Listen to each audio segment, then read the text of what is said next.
pwede iboto ng mga tao.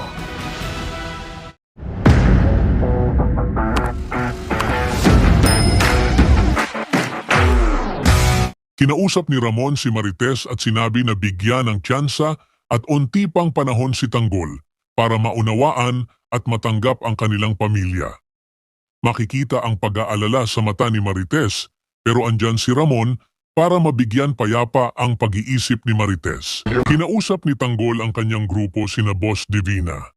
Sinabi ni Tanggol na sa kanyang pagtakbo bilang mayor, gusto nito na itigil na ang masamang gawin at negosyo nila. Nagulat si Divina at sinabi na doon sila umaasa at kumikita.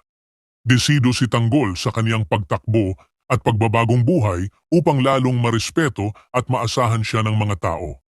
Kaya naisip niya na itigil ito upang sa kanila mismo magmula ang pagbabago at maipasa sa ibang tao. Nagpunta naman ng Quiapo si Tanggol para magdasal. Humingi ito ng tulong sa Panginoon na gabayan siya sa kaniyang laban at tanging Panginoon lang makakapag-guide at tulong sa kanyang tatahakin. Inutusan naman ng head ng pulis na i-raid ang isang bar kung saan madaming talamak ang droga. Agad naman ito pinuntahan ng mga pulis. Sa bar na rinaid ng mga pulis, nandun naman sila Santino at grupo niya. Nandun din si Erica. Agad na pinataka si Santino ng grupo niya pero nag-alala ito dahil andun si Erica. Nahuli naman si Erica ng mga pulis at walang magawa si Santino. Nakiusap at galit si Erica dahil hinuli siya ng mga pulis.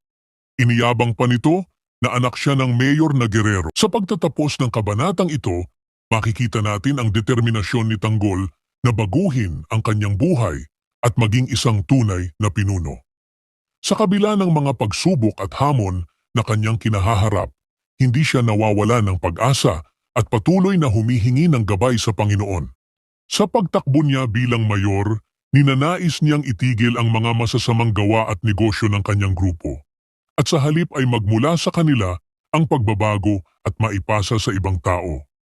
Ngunit hindi madali ang kanyang laban, lalo na sa mga taong hindi sang-ayon sa kanyang mga plano. Abangan ang mga susunod na kabanata upang malaman kung paano nila haharapin ang mga hamong ito at kung magtatagumpay ba si Tanggol sa kanyang mga plano. Ibahagi ang inyong saloobin sa comments section. Huwag kalimutang mag-subscribe at i-click ang notification bell para hindi ninyo ma-miss ang susunod na kabanata ng Batang Quiapo. Maraming salamat sa panonood.